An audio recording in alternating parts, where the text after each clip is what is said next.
was shocked and sad when I heard the news. Bíbí ire kò ṣeé fowó rà yàtọ̀ sí wípé ọ̀jọ̀gbọ́n Joseph Olusegun Ajibola tó di olóògbé jáde nílé ire ó tún ara rẹ̀ bí ó gbóúnjẹ fẹ́gbẹ́ ó sì tún gbà wo bọ̀ bẹ́ẹ̀ ni kò bomi òkè rútodò kí ó tó papòdà ẹ wá nǹkan fìdílé kẹtẹ́tílẹ́kọ̀ọ́ láti gbọ́ ìtàn ìgbésí ayé ọ̀jọ̀gbọ́n Joseph Ajibola. Dàgbà ayùnkan jésàgùn dẹ̀ra ilẹ̀ ìṣúlẹ̀ rẹ̀ ọmọ gbọ̀ǹdà ọmọ amútamọ́dí ní jẹ́ ọmọ ọ̀tẹ̀ rẹ̀ alẹ́ yọkọ́mọdé àjẹyàn dẹ̀ra ìfọ̀fẹ̀lúlẹ̀ lọ́nà òkè ọmọ onímọ̀ògùn èrìkì àkígbájá àkígbàgbò àkígbòlódé ọ̀run ọmọ tuntun. Ó jẹ́ ẹni tó pegedé nínú àwọn ìdáwọ́lé rẹ̀ gbogbo bẹ́ẹ̀ ni ọ̀rọ̀ Yorùbá kan sọ wípé kì í ṣoye ọdún tí ènìyàn lò láyé ló ṣe pàtàkì bí kò ṣe ipa ribiribi tí ènìyàn kó láyé. Báyìí ni ìtàn ìgbésí ayé olóògbé Joseph Olusegun Ajibola ṣe lọ ẹ kú ìtẹ́tílẹ́kọ̀ọ́. Agboolé ọlọ́pẹ̀ nílùú Ẹ̀jìyàn Èkìtì la gbé bí ọ̀jọ̀gbọ́n Ajibola. Joel lórúkọ bàbá tí ó bí nígbà tí Abigail jẹ́ ọlọ́kọ̀ tí ó wa ọ̀jọ̀gbọ́n wá sáyé. A bí ọ̀jọ̀gbọ́n Ajibola ní ọjọ́ 15 oṣù kọkànlá ọdún 1957. Ó lọ sí ilé ìwé alákọ̀ọ́bẹ̀rẹ̀ Baptist Primary School Ìpotì Èkìtì. Ó kẹsẹ̀ járí bẹ́ẹ̀ ni ó tún tẹ̀síwájú lọ sí Seventh Day Adventist Modern School Ìpotì Èkìtì.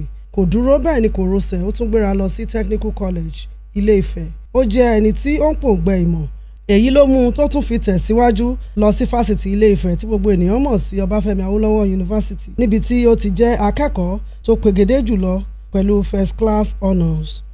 Ọdún 1983 ló jáde kúrò ní fásitì ọ̀hún. Lẹ́yìn èyí ló tún tẹ̀síwájú lọ sí fásitì Èkó University of Lagos níbi tó tún ti kẹ́sẹ̀ járí pẹ̀lú second class upper.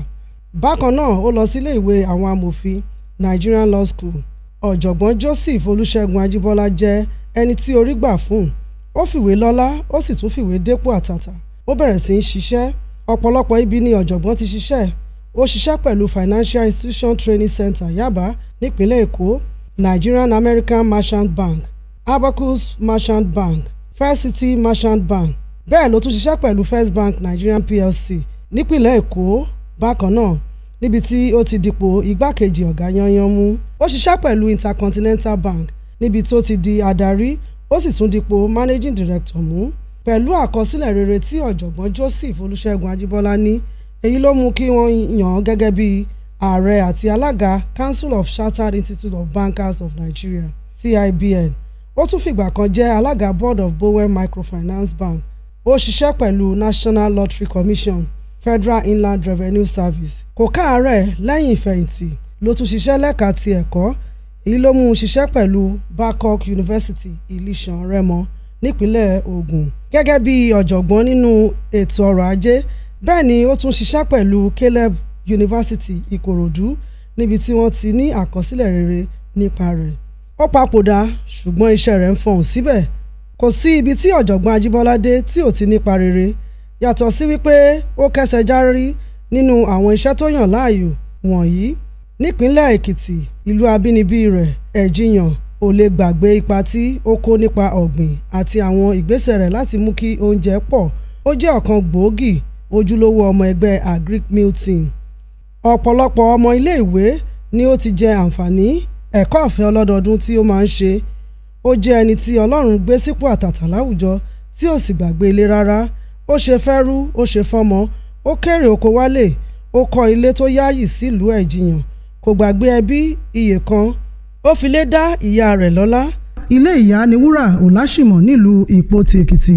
Olúpotì ọba Kọ́ládé Ọládipúpọ̀ ọba láàyè Ẹ̀jìyàn ọba Adékúnlé Adésẹ̀sán àti ọlọ́jà ọ̀wà ti Ọ̀wátẹ̀dó Èkìtì ọba David Ọláwùmí Ọlọ́finládé sọ wípé kòkòrò jẹ́ agbádùn obì tó gbó. Ó pa lọ́pọ̀lọpọ̀ nípa nǹkan tí ó dáa nílùú yìí.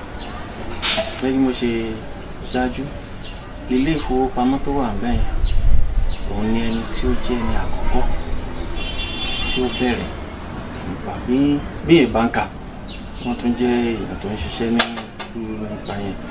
Ẹlòmíà wà tá a sọ pé kò sí nǹkan tó kàn ó ṣùgbọ́n kì í ṣe èèyàn bẹ́ẹ̀. Nígbà tí a bẹ̀rẹ̀ ọ̀rọ̀ pé à à ń jíjàdù ìjọba ẹsẹ̀ kùkú ó kó ipa ribiribi. Kò sí nǹkan tí ó dáa tí a ní a fẹ́ gbé gbèsè ní Kòtì bàbá ti pè lọ́wọ́ kan á dáhùn.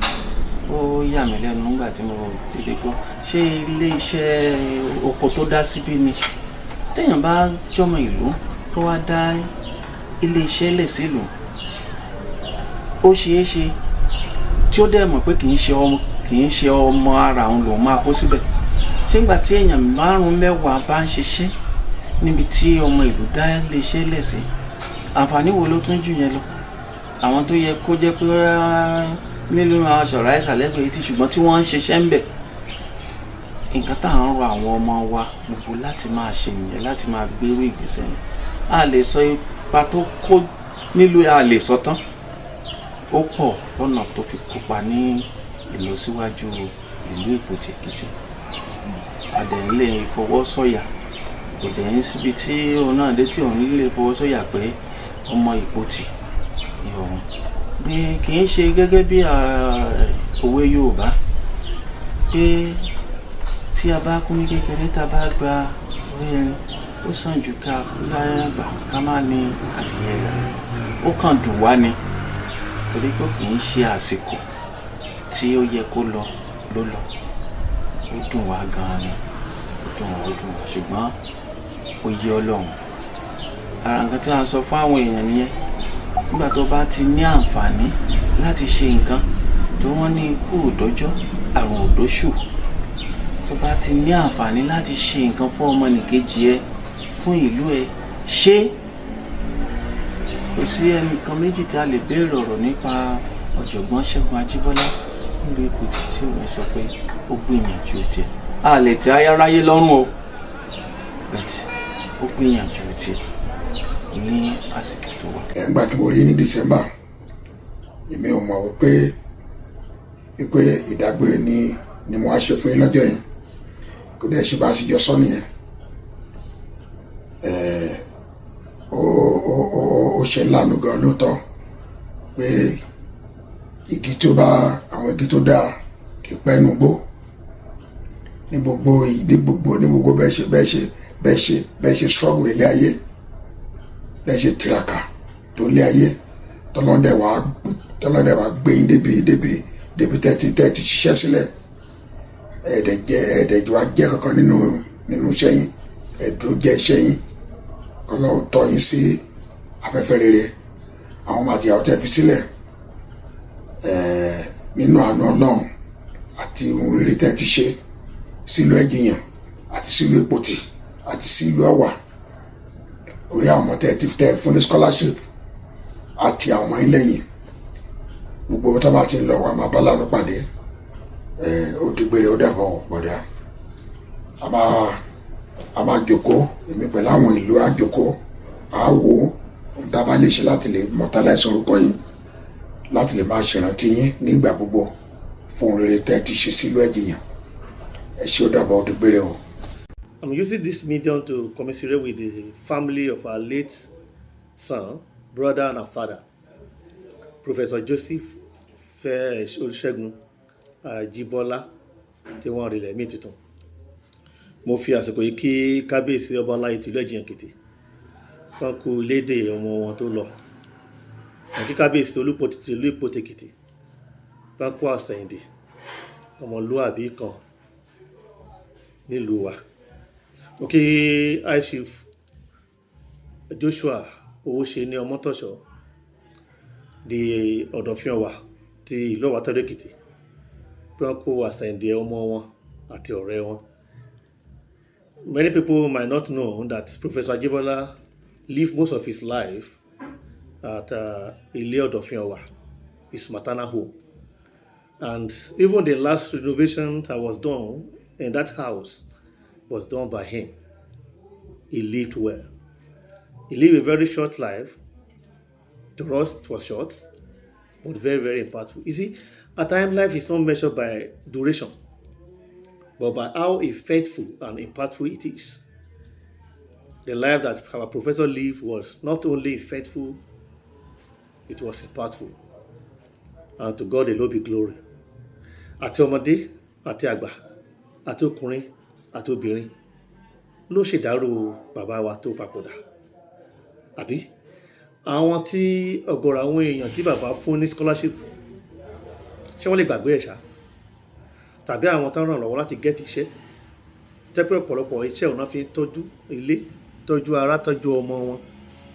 Báwo ló ṣe fẹ́ gbàgbé? Báwo ṣe fẹ́ gbàgbé ẹ̀ tó ṣe wọ́n lóore? So the legacy of Professor Ajibola lives on. He lived well. Alábàjọ tí Yorùbá sọ pé igi tó tọ́ kì í pẹ́ nígbó. Ká tó rẹ́rìn ó digbó, ká tó rí ẹ̀fọn ó di ọ̀dàn. Ká tó rẹ́rìn bí Ṣẹ́gun Ajíbọ́lá ó di ọwọ́ Elédùà. That's why tá fi ń gbàdúrà pé gbogbo àwọn wa tó wà lẹ́yìn odi k'Ọlọ́run bá wa dáàbò bò wọ́n, kán délé láyọ̀ àtàlàáfíà, kán kẹ́rù kán wá sílé, kán má fòkú wọn ránṣẹ́ sílé wa sínú ilé, ṣùgbọ́n kán wá pẹ̀lú àlàáfíà, kán dàgbà kán dògbó, kí gbogbo ire tí wọ́n lọ fún kó tẹ̀ wọ́n lọ́wọ́. Ó fi àkóyè náà kí àwọn ìyàwó tí bàbá filẹ̀ pé Ọlọ́run tó ṣe ọkọ opó kó ṣe ọkọ fún wọn. Mo gbàdúrà fún àwọn ọmọ wọn náà pé Ọlọ́run tó ṣe bàbá fún ẹni tí ò ní bàbá kó ṣe bàbá fún wọn, pé ayé tí ẹ ṣin Professor Ajibola ò jẹ kí ìrì díẹ̀ àwọn ọmọ ẹ̀ kan jẹ́ kan tó jẹ jù bẹ́ẹ̀ lọ, kan dàgbà kan dògbó, kan lórúkọ ju bàbá wọn lọ. I want to use this media to appreciate people that put up this program together to honor our late brother. Pé ọjọ́ ilé máa gbá o, àní fẹ́ kún sán fúnra wa o. I really appreciate you. The Lord bless you. The Lord bless our community. My sincere prayer is that pé Ọlọ́run wá gbé àwọn á fi àpọ̀ ènìyàn rọ́pò fún wa bíi ti Ṣẹ́gun Ajíbọ́lá, ẹni tá nífẹ̀ẹ́ ìlú ní tòótọ́, tá nífẹ̀ẹ́ ọba ní tòótọ́, tá nífẹ̀ẹ́ ìdàgbàsókè àti àwọn ògo wẹrẹ wa àti ọjọ́ ọ̀la wa. Ọlọ́run wá gbé dìde fún wa. Àkú ara fẹ́ra kù. Àwọn olóyè àti ẹbí ilé ọlọ́pẹ̀ tó fi mọ́ olóyè gíga Kọ́láwọlé Ògúnadé, olóyè Ọládélé Ajíbọ́lá, ọ̀gbẹ́ni Sunday Ọláyínká Àwòyọ̀mí àti ọ̀nàrẹ́bù Bọ̀dé Àgbélẹ̀yẹ tó fìgbà kan jẹ́ alága kánsù sọ wípé ikú ká eyín ọ̀kan. Nǹkan tó ṣe lójú níṣe tó dáyé ó pọ̀. Àkọ́kọ́ gbé bẹ̀rẹ̀ nígbésí ayé ẹ̀ nígbà tó ń lọ sí sùkú tó wà ní girama, kì í jà, kì í ta, kì í bá ní kankan jà, ilẹ̀ ló ti kàwé mẹ́wàá. Ó dẹ̀ ṣe tó ń lọ sífẹ̀, ó ṣe gbéfẹ̀, ó ṣe gbé gbogbo ẹ̀, kò sígbà tí mo gbọ́ ọ̀rọ̀ burúkú sí rí. Ní gbogbo ìgbà tó lò nífẹ̀ẹ́ mi, ìgbà gbogbo ni mo máa ń bá a ṣènáwó, ìgbà tó ṣe lọ ṣe kágẹ́sì tó ṣe kọ́yìn tó fi gboyè karùn-ún, jọ́ mẹ́rin ni mo gbé lọ́dọ̀ ẹ̀. Bẹ́ẹ̀ náà nígbà tó sílẹ̀ tó wà ní Lẹ́kì, mo gbé tó jọ́ mẹ́rin lọ́dọ̀ ẹ̀. Kò sí kankan tí mo rí nípa láti sọ sí ní gbèsè ayé mi pé ìjọ kejì Ṣẹ́gun bá nìyàn jàrí mi ò gbórí. So bí Ṣẹ́gun ṣe bó ṣe wo gbélé ayé tó ṣe lólé ayé lákòókò tó lò tó dé kúrò ńbẹ̀, ó yé Ọlọ́run. Ṣùgbọ́n bí ìgbà tí wọ́n fi ògún ìṣọ̀gùn yàn lára bẹ́ẹ̀ lórí fún àwọn alẹ́ láti bí nǹkan bí ọdún mẹ́ẹ̀ẹ́dógún síbi tá a wà, kò lè má gbé láìsí àpò bíi méjì iyọ̀ oríṣiríṣi fún ilé. Kò sí nǹkan kan tí mo lè rí sọ sí ju pé k'Ọlọ́run fọ̀run kẹ́. Torí ìgbà tí mo bá ń ronú sí ọ̀rọ̀ ẹ̀ ó máa ń pa mí lẹ́kún. Ó ṣe gudugudu méje fi àyà mẹ́fà, inú ìlú, inú ilé, inú ìjọgàn pápá. Torí pé irú mi báyìí ìjọ Baptist Oore Ọ̀fẹ́ Baptist Church ni mò ń lọ. Ṣọ́ọ̀ṣì òkè níbí Ebenezer ló ń lọ. Òun dẹ̀ ní ọ̀nà méjèèjì ní ṣe gudugudu méje sí tó ṣe àyà mẹ́fà sí. Òkú ẹ̀ dùn wá púpọ̀. Ó gbìyànjú nínú ilé ọlọ́pàá tá a wà ìjìyàn ẹ̀ ọmọlúwàbí ni. Gbogbo ènìyàn ló kó mọ́ra, àtọmọdé àti àgbà ló kó mọ́ra. Nínú ìjọ tó ń lọ gan-an wọ́n ròyìn ẹ̀ kẹjẹ́ pé ọmọlúwàbí ni. Àwọn ohun tó ṣe nínú ìjọ gan pàápàá, òun ló ra mọ́tò fún Ebenezer Baptist Church. so ìgbà tí ìlú ò lè gbàgbé ẹ̀, ilé wa níbí a ò lè gbàgbé ẹ̀, bẹ́ẹ̀ ni ìjọ Ọlọ́run tó ń ṣe kò lè gbàgbé ẹ̀. Ṣùgbọ́n àdúrà mi ni pé Ọlọ́run á dá àwọn ọmọ rẹ̀ sí, Ọlọ́run á dá àwọn ọmọ rẹ̀ sí o, àwọn náà bá láàánú pàdé o. Wọ́n jẹ́ ìkan lára àwọn tí ó tètè kàwé ní agbègbè wa ń bí báyìí, tán dẹ̀ lọ sókè nípa ìlànà táwọn tẹ̀lé nípa ẹ̀kọ́ nípa ìṣirò owó. Ìyẹn fún wọn ní àǹfààní láti ṣe iṣẹ́ ribiribi sílùú. Báǹkì kan ṣoṣo tó wà ń bí báyìí tá à ń pè ní Access Bank yẹn, even before Access Bank, Community Bank tán dálẹ̀ ń bí báyìí, wọ́n wà lára àwọn stakeholders tó promote ẹ̀ ń gbà yẹn kó tó di pé báǹkì yẹn di intercontinental, from intercontinental to Access Bank. And that bank today òun ló serve for about 2, 3 or 4 local governments. Today you don't have any bank in Idosi. Some people will come from Ayetoro to come and bank here. Some people will come from Otun. Kò sí bank lọ́tún. Some people will come from Okela. So even before Access Bank was established at Ijeru Town, so that bank,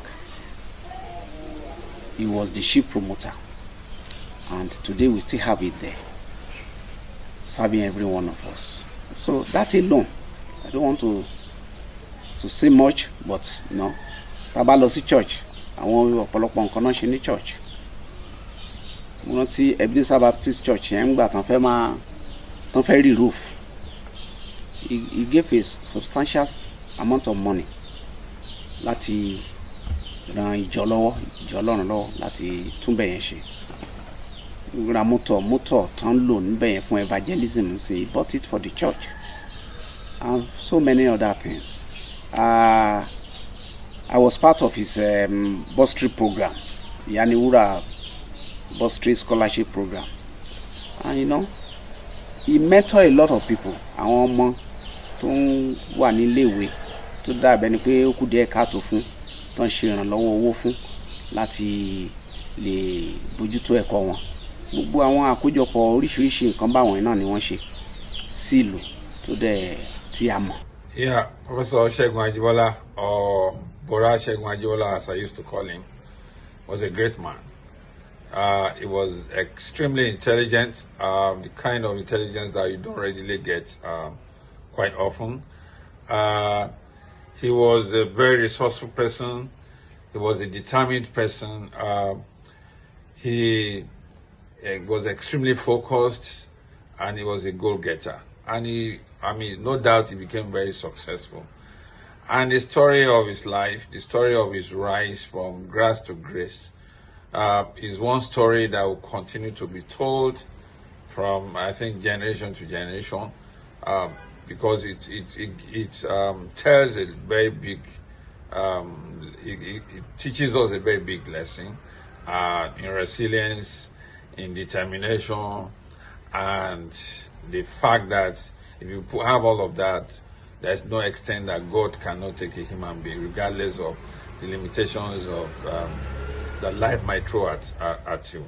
So growing up in the village, he was one of the Egbons that we looked up to, heard great stories about his academic prowess, his brilliance, and he was one of the people we wished to be like, wished to to follow their footsteps in terms of career progression and all of that. But I wasn't really very too close to him. We just knew from afar. I started interacting closely with him in the last 15 years. And within that period, I found Brother Olusegun to be a very resourceful person, to be a very determined person, a man of integrity. I recall where the short period that we served in government together, one day he called me, he said, "Aburo, I'm leaving." And I said, "Why?" And he said things were not going the way he wanted. and a few days after he actually left. So you don't have that kind of, it's rare for you to see that kind of determination. People taking that kind of bold step, leaving government on the grounds of conviction, out of conviction that things are not being done the way you would have wanted them to be. But he did leave, and that for me, speaks volumes about his character, his attitude to life. Okay, so, and he was a community man. He did his best with his people, with his community, and he has, no doubt left some indelible prints on the sands of time. He has done his best. He had run his race, and the rest is left for those of us that are still living. ọmọ èmi díyàn ọmọ ojú olóore rúbí. bàbá òye. olówó lọkọ. olówó lọkọ mi. Ṣẹ́gun Ajíbọ́lá. olówó lọkọ mi. ọmọ ọ̀rìn. olówó lọkọ mi. Ṣẹ́gun Ajíbọ́lá o. olówó lọkọ mi. èmi ò fẹ́ lòṣì abọ́ra jásíjàsí. olówó lọkọ. wọ́n ní kówó èyí ìbá máìké. àwọn ọmọ sọ wípé ikú ìbá gbowó àwọn ìbá fún un ṣùgbọ́n ṣàdédé àti lójijì ló dá gbogbo ẹbí lágara. wọ́n sọ wípé bàbá wọn gbé ìgbé ayé tó làmìlaka. wọ́n ṣàlàyé pé igbá tó ti fín ò lè parun láéláé. The late Professor Olusegun Ajibola, and it's very funny and surreal that I'm referring to my father as the late Professor Olusegun Ajibola, because this time last year I wouldn't believe that my father would not be with us this year. But God knows best, and we cannot question God. My dad lived a really good life, a life worth celebrating. Today, I'm not going to mourn. I'm going to celebrate the life that he has lived. He has impacted life. He was more than a father to me. He was my mentor. He was my mentor. He was a man full of advice. And I just pray that all the legacy that he has left behind, I pray that he's not going to fail. He's not going to fail. His legacy will live on forever and ever and ever in the name of Jesus. And I'm happy now. At least I have one more guardian angel watching over me. I'm watching over the rest of my family. And I pray that the soul of my father rests in perfect peace. I miss you, Daddy, and I hope you watch over us. It's been hard ever since you left us, but we have been holding on and holding on strong, trusting God for strength, depending on Him, because I know that He would not want us to see us sad. He would not want us to cry and dwell in sorrow for so long. But I miss you so much, and I'm just trying to navigate everything and still trying to understand everything. You were my comfort, my safe place. You just knew how to just calm me down. You just knew how to put everything in place for me, and for that I'll forever be grateful. Thank you for everything, Daddy. Thank you for always being there. Thank you for always available to listen. Yes, you're very strict, principled, but it paid off. Yes, it truly did. And I promise I'll make you proud. Everything you wanted me to achieve, I will achieve all of them. I promise you that. And I hope you are singing with the angels, with your off key. And I will continue to hold your legacy. We will continue to hold your legacy. We will not let your legacy die. Yes.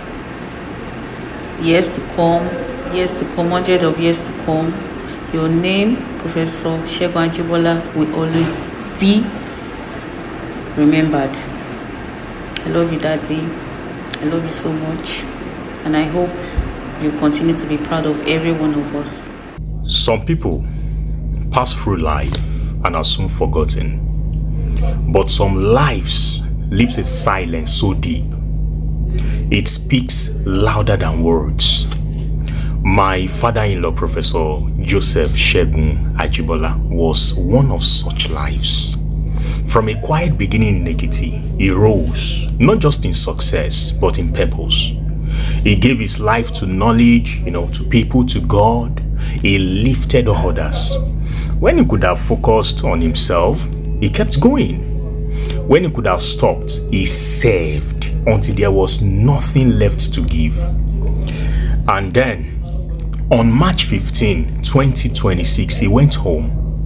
Not with a noise, not with struggle, just quietly. But the pain he left behind is not because he failed us. It is because he gave so much of himself to us, and now a voice is missing. A seat is empty. A light feels dim. But listen closely, he is still here. In every life he touched, in every dream he inspired, in every heart that refuses to forget him. Because a man like him does not truly die. He becomes a memory we carry with tears, and a legacy we carry with pride.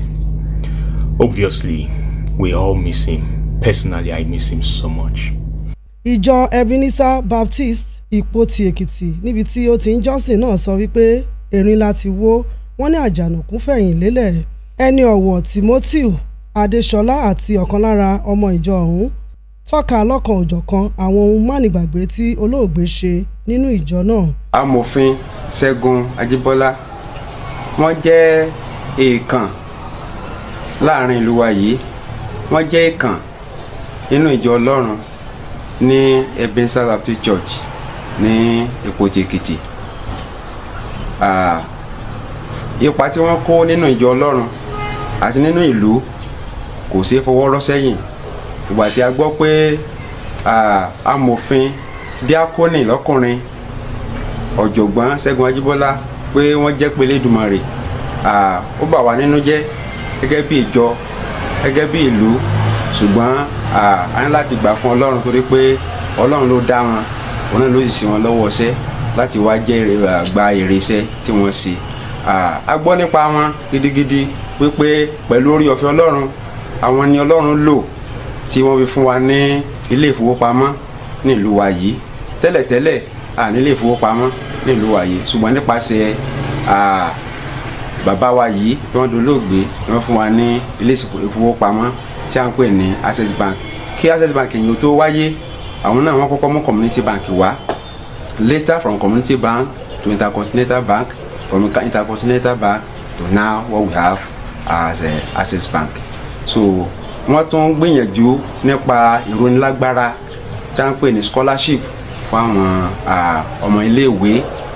Wọ́n ń ṣèrànlọ́wọ́ gidi gan, wọ́n ń ṣèrànlọ́wọ́.